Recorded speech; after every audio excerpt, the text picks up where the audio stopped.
औज़ुबिल्लाहिमिनश्शैतानिर्रजीम बिस्मिल्लाहिर्रहमानिर्रहीम हस्बुल्लाहु ला इलाहा इल्ला हुवा अलैहि तवक्कलतु व हुवा रब्बुल अर्शिल अज़ीम।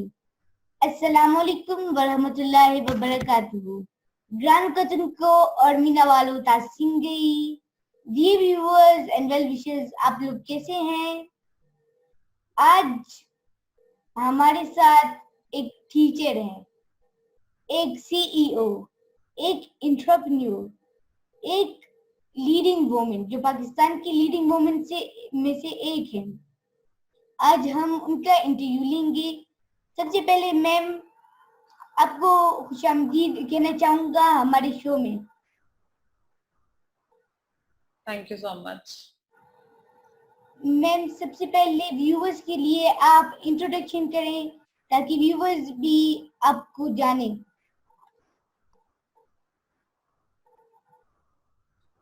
Assalamu alaikum. I am Amna Umar, Momentous School Khara campus principal, and my expertise in early child education, and I'm doing work for youth and women also.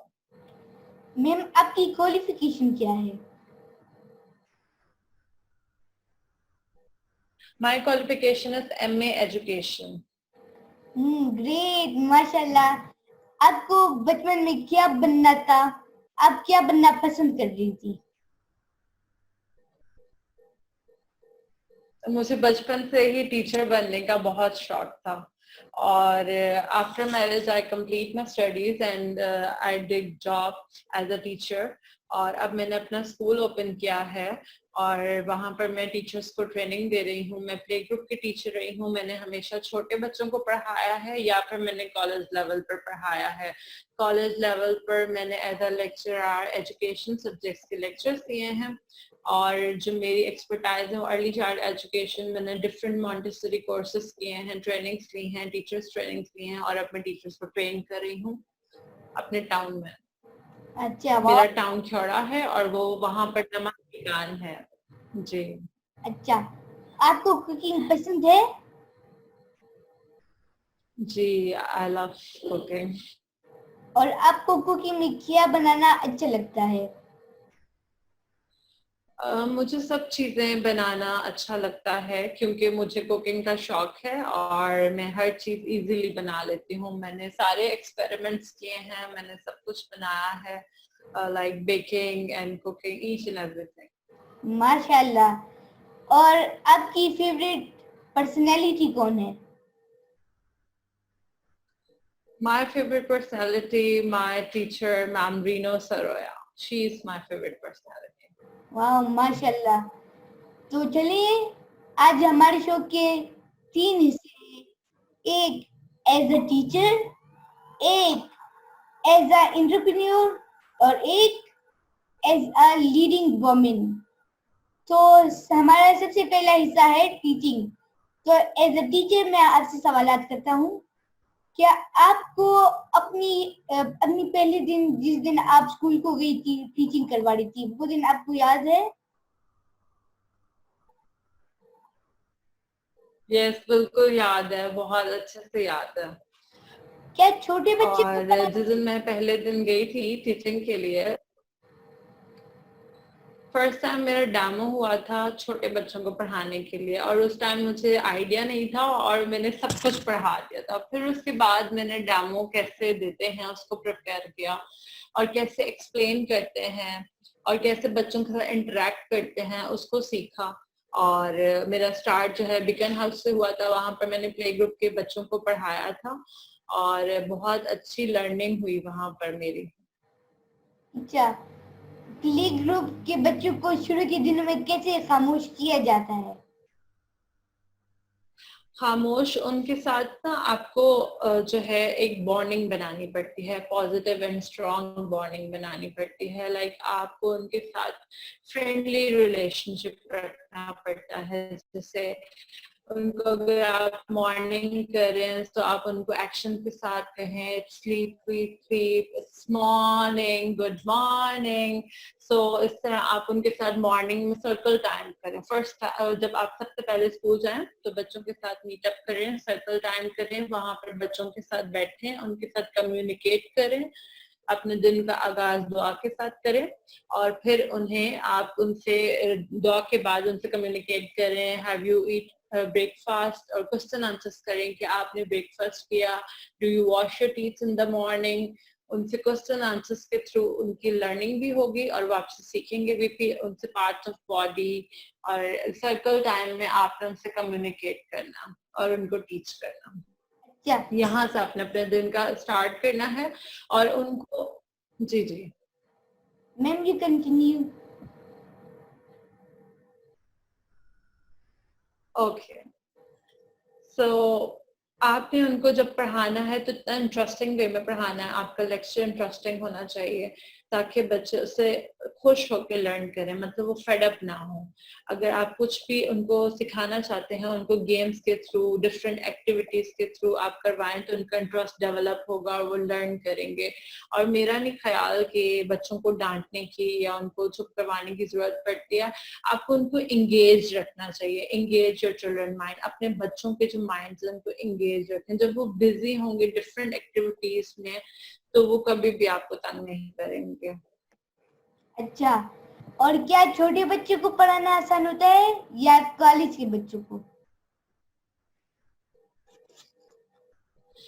दोनों को पढ़ाना आसान होता है। जो ग्रेड 1 से स्टार्ट होते हैं ना स्टूडेंट्स, उनको पढ़ाना डिफिकल्ट होता है अकॉर्डिंग टू मी, क्योंकि मेरा एक्सपीरियंस है कि मैंने प्ले ग्रुप को टीच किया या फिर लेक्चर्स डिलीवर किए, तो दोनों को पढ़ाना इजी होता है।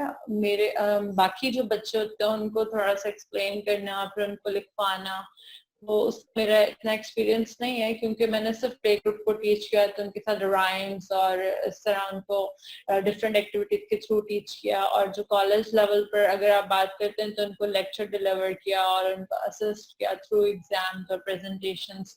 तो दोनों का जो है वो अच्छा एक्सपीरियंस रहा है। अच्छा, और सर्कल टाइम किस तरह किया जाता है, किस तरह स्टार्ट किया जाता है?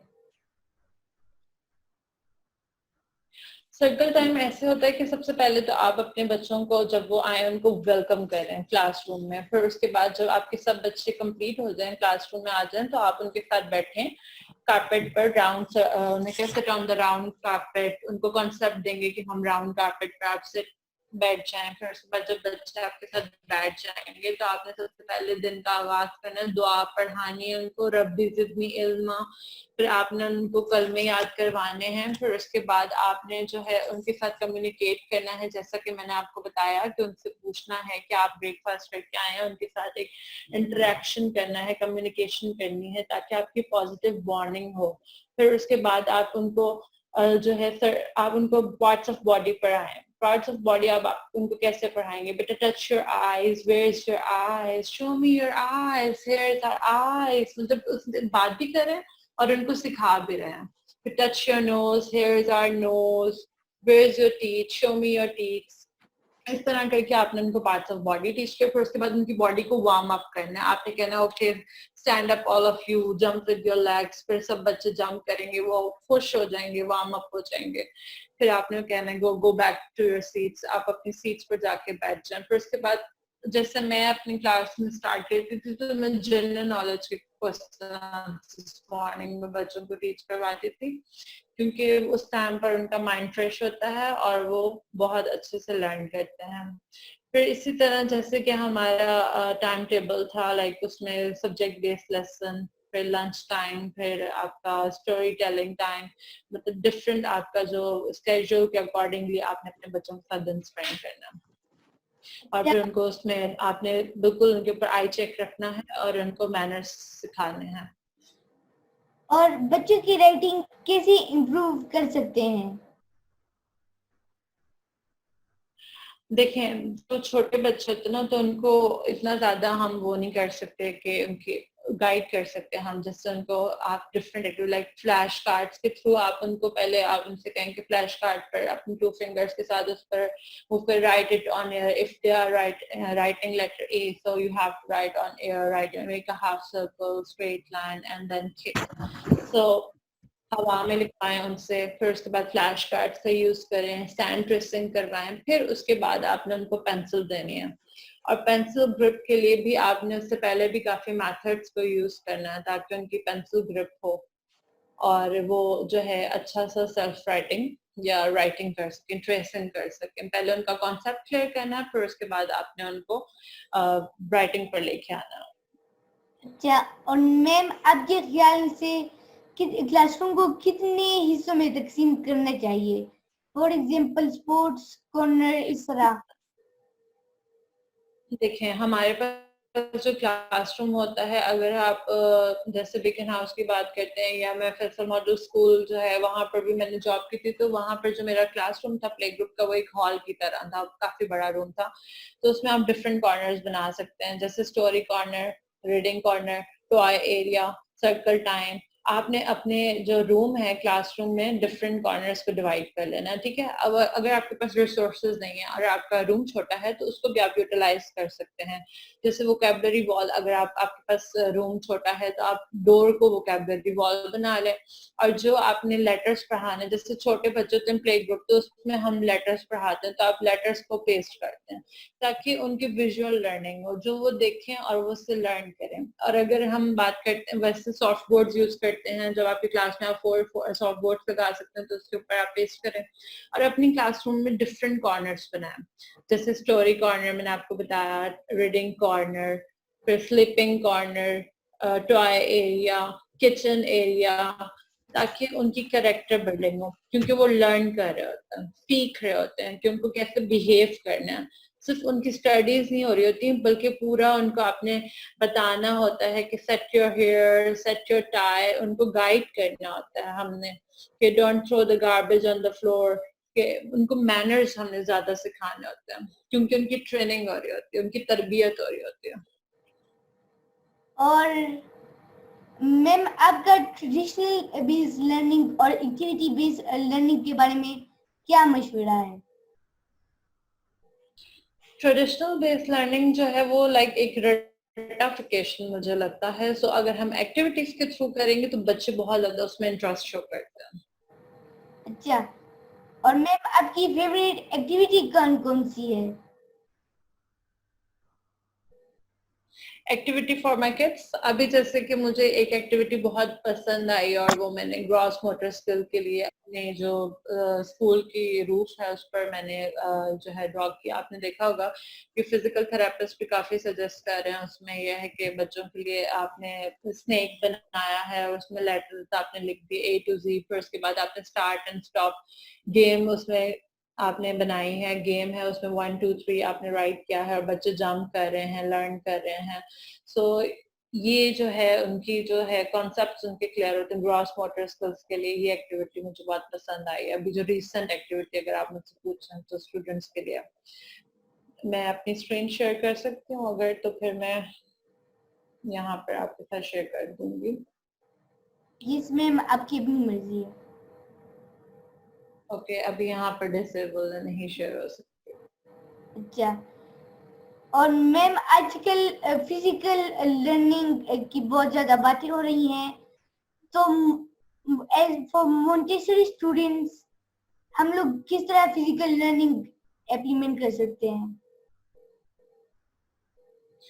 देखिए, फिजिकल एक्टिविटीज बहुत जरूरी हैं, क्योंकि हर, अब जैसे फिनलैंड एजुकेशन की अगर आप बात करें, हमारा जो स्कूल ऑफ फिनलैंड इंटीग्रेटेड है, तो वहाँ पर हर 45 मिनट्स के बाद ब्रेक होती है, क्योंकि जो बच्चे होते हैं, मतलब उनके, हम सब का अगर हम एक जगह पे स्टिल बैठे रहे तो हमारा दिमाग जो है वो काम करना स्टॉप कर देता है। तो हमें 45 मिनट्स के बाद कुछ अपनी बॉडी को एक्टिव करना चाहिए, फिजिकली उनको कोई गेम ब्रेक देना चाहिए ताकि वो अपनी बॉडी को वार्म अप करें। आप ये नहीं कि कि जाए आप लंच करके आए, आप उनको वहीं पर जंपिंग करवा सकते हैं, उनसे कोई एक्सरसाइज करवा सकते हैं ताकि वो फ्रेश हो जाए, उनका माइंड फ्रेश हो जाए। और फिजिकल एक्टिविटी, भाग दौड़, अडल्ट एज में स्पेशली बच्चों के साथ, जैसे बॉयज होते हैं उनको फिजिकल एक्टिविटीज में एंगेज रखना चाहिए, फुटबॉल प्ले करें।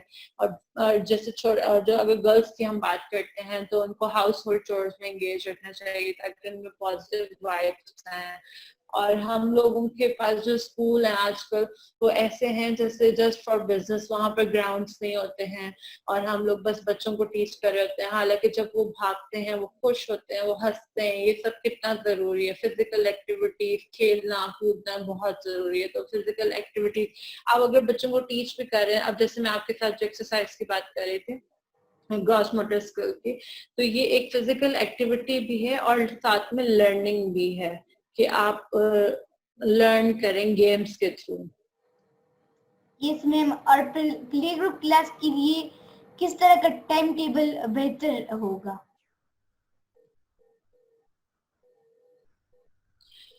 प्ले ग्रुप के लिए आप जो है आप उनको सब्जेक्ट बेस्ड लेसन जो है आपके पास हार्डली 2 होने चाहिए, इससे ज्यादा नहीं होने चाहिए। रीडिंग आप करवाएं, आप उनको स्टोरी लाजमी सुनाएं, आप उनके साथ कम्युनिकेट करें, उनकी ब्रेक हो उसमें उनके साथ कोई गेम्स प्ले करें। और आपको ऐसे मॉर्निंग टाइम, फिर उसके बाद सर्कल टाइम, फिर उसके बाद ओरल क्वेश्चन आंसर्स, फिर subject based lesson and then lunch and playing time, story telling time. इस तरह आपको अपना टाइम टेबल बनाना चाहिए और उसको लेके आपको चलना चाहिए। और मैम दूसरा हिस्सा, एज एन एंटरप्रेन्योर, आप इस टीचिंग से, आप स्कूल में टीचर थी, उससे आप एक सीईओ बनी हैं, तो आप इस सफर के बारे में बताएं, आपने ये सफर कैसे तय किया? जब मैं स्टडीज कर रही थी अपनी, तो मैंने सबसे पहले बिजनेस से स्टार्ट किया था। तो बिजनेस मैंने 5000 से स्टार्ट किया था और फिर उसके बाद ऐसा हुआ कि वो 5000 जो था वो 50,000 की 1 डे में मैं सेल करती थी। तो वो बिजनेस मेरा ये था एज एंटरप्रेन्योर। उसमें मैंने ड्रेसेस सेल करती थी और सबसे पहले मैंने ज्वेलरी से स्टार्ट किया था, ज्वेलरी एंड ड्रेसेस। और फिर उसके बाद मैंने बिजनेस के साथ साथ अपनी स्टडीज को कंटिन्यूअस रखा और मैं टीचिंग करती रही। और साथ में मैं फेडरल बोर्ड में 9-10 के एग्जाम्स होते थे, वहां पर पेपर चेक करती थी। वहां पे मेरा जो सोशल सर्कल था वो काफी अच्छा हुआ। आप डिफरेंट लोगों से मिलते हैं, इंटरेक्ट करते हैं। तो मैं समझती हूँ जो मैंने ग्रो किया है मैंने अपने सोशल सर्कल की वजह से किया है कि मेरे साथ जो लोग थे वो बहुत अच्छे थे और उन्होंने मुझे गाइड किया। और जैसे मैंने ट्रेनिंग से स्टार्ट की, जब मैंने ट्रेनिंग लेना स्टार्ट की तो उससे मैंने काफी लर्न किया। और सबसे पहले जब मैंने ट्रेनिंग ली थी वो 2017 में ली थी और वो जो है फैसल मॉडल स्कूल हमारे जो सीईओ सर शुएब उन्होंने करवाई थी। और फिर सर अब्दुल सलाम की कस्टडी में मैंने काफी ट्रेनिंग अटेंड की, वो मुझे इनवाइट करते थे और इसी तरह मैंने ग्रो किया। काफी लोगों से मेरा इंटरेक्शन हुआ। फिर हम कश्मीर में गए लास्ट ईयर 2019 में, वहां पर हमारी लीडरशिप की ट्रेनिंग थी, 7 डेज लीडरशिप ट्रेनिंग में। वहां पर हमने जो है स्कूल के बारे में लर्न किया कि स्कूल स्टार्टअप कैसे लेते हैं। फिर सडन मैंने प्लान किया कि मैं फ्रेंचाइज लेती हूँ और मैं स्कूल ओपन करती हूँ। तो मोमेंटस स्कूल्स की फ्रेंचाइज का फर्स्ट ईयर था, तब मैंने फ्रेंचाइज ली और मैंने सोचा कि अपने टाउन के बच्चों के लिए कुछ काम करना चाहिए ताकि वहाँ पर जो मेथोडोलॉजीज हैं वहाँ पर इतनी अवेयरनेस नहीं है, टीचर्स ट्रेनिंग नहीं है। सो मुझे वहाँ के लोगों के लिए काम करना चाहिए और एक स्कूल ओपन करना चाहिए जिसका डिफरेंट एनवायरनमेंट हो, क्योंकि आर्ट एंड क्राफ्ट का भी कॉन्सेप्ट नहीं था। मैंने काफी स्कूल्स में विजिट किया, देखा और फिर मुझे लगा कि मुझे यहाँ पर एक वैसे स्कूल बनाना चाहिए जैसे सिटी में होता है। तो वहां पर मैंने स्कूल ओपन किया जिसमें मॉन्टेसरी टूल्स अवेलेबल है। मॉन्टेसरी टूल्स हर स्कूल में होते हैं बट अवेयरनेस नहीं होती कि उनको यूज कैसे करना होता है। तो जब भी आप कोई बच्चों को कुछ भी करवाएं प्रैक्टिकल, आप मॉन्टेसरी टूल्स के साथ उनको टीच करें और उनके कॉन्सेप्ट्स को क्लियर करें, एक्टिविटीज करवाएं और अपना जो इन्वायरमेंट है वो लिटरेसी इन्वायरमेंट बनाएं ताकि बच्चों की उससे विजुअल लर्नर, देखिए टाइप्स ऑफ लर्नर होते हैं, ऑडियो लर्नर होते हैं, विजुअल लर्नर होते हैं। कुछ लर्नर होते हैं जो देख कर सीखते हैं और कुछ होते हैं जो सुनकर सीखते हैं और कुछ लिख कर सीखते हैं। तो उनके लिए हमें वैसा एनवायरनमेंट क्रिएट करना चाहिए और फ्री एनवायरनमेंट क्रिएट करना चाहिए। अगर बच्चों का पढ़ने का मूड नहीं हो रहा तो उनको डिफरेंट एक्टिविटी में एंगेज कर दें। उनको अगर आप फोर्स करेंगे तो कभी भी लर्न नहीं करेंगे। इसलिए वहां पर जो है बच्चों को बहुत ज्यादा बर्डनाइज किया जाता था। तो मैंने सोचा कि मैं स्कूल का इनिशिएटिव लेती हूँ और मैंने 2019 दिसंबर में स्कूल की ओपनिंग की और मैंने स्कूल ओपन किया और जो है अभी ये पहला साल है मेरे स्कूल का। माशाल्लाह मैम, आपकी स्टार्टिंग तो बहुत ही इंस्पिरेशनल है। अगर मैं आपको अपने स्कूल में आने की इनविटेशन दूं तो क्या आप आएंगी? यस श्योर, इंशाल्लाह। अच्छा, और मैम एक एंटरप्रेन्योर बनने के लिए एजुकेशन लाजमी होती है, मनी या स्किल?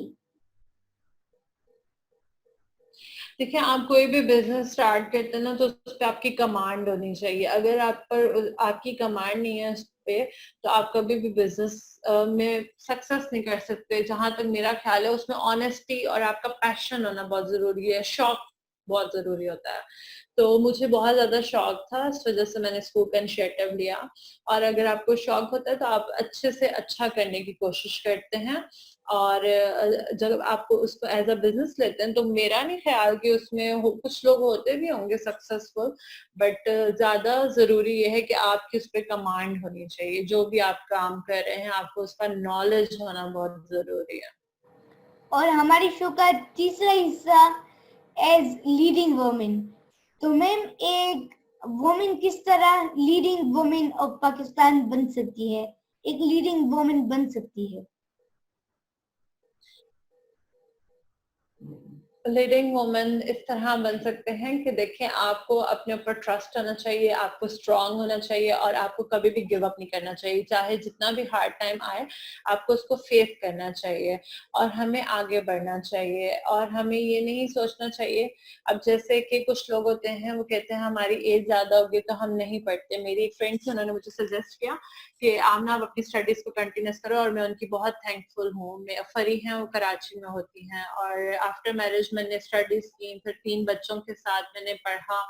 तो फिर मैंने जो है जॉब कंटिन्यूस रखी। मतलब काफी ज्यादा हार्ड वर्क करने के बाद आप जल्दी जो है वो अचीवमेंट्स आपको मिलती हैं। तो मैं सब वुमेन्स को यही सजेस्ट करूंगी कि एक तो आप पढ़ें, और ऐसा मत सोचें कि हमारी एज ज्यादा होगी तो हमने नहीं पढ़ना। और अगर नहीं तो कोई स्किल आपके अंदर होगी, आप अपने स्किल को ग्रूम करें और काम करें और आगे बढ़ें। मैं सबको यही सजेस्ट करूंगी कि आप जो है वुमेन एम्पावरमेंट के उनको जो है आगे बढ़ना चाहिए, और खुद उनको अर्न करना चाहिए, अपने लिए अपने आप को मेंटेन रखना चाहिए।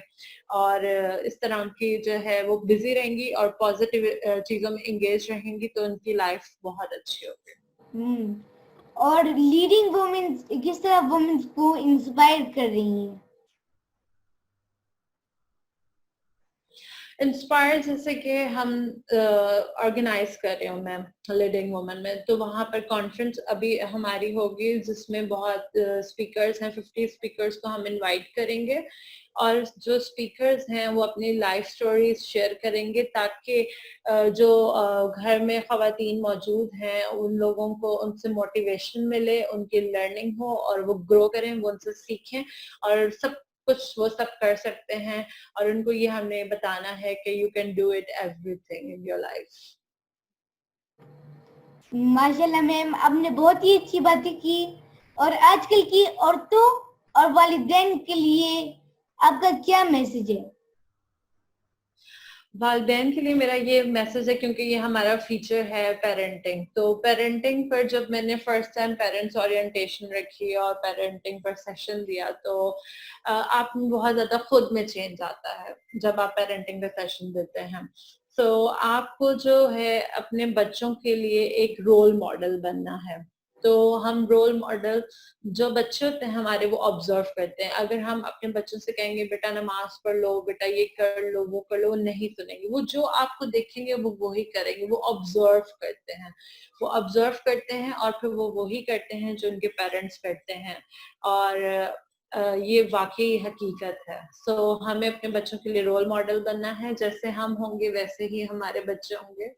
सो हमें जो है उनको एक अच्छे पेरेंट्स की तरह उनके साथ फ्रेंडली रिलेशनशिप करके उनके साथ डिस्कशन करनी है। आपने अपने बच्चों के साथ एक फ्रेंडली रिलेशनशिप रखना है, ताकि आपके बच्चों को ये खौफ ना हो कि हमारी मदर हमें मारेंगी। उनको ये खौफ होना चाहिए कि हमारी मदर हमसे नाराज ना हो जाए। और इसी तरह मैं टीचर्स के लिए भी यही चीज उनको मशवरा दूंगी कि अपने बच्चों के साथ इतनी स्ट्रॉन्ग बॉन्डिंग बनाएं कि उनको ये डर हो कि हमारी मैम हमसे नाराज ना हो जाए कि हम कुछ गलत करेंगे। तो उनको ऐसा ना हो कि हमारी मैम हमें डांटेंगी।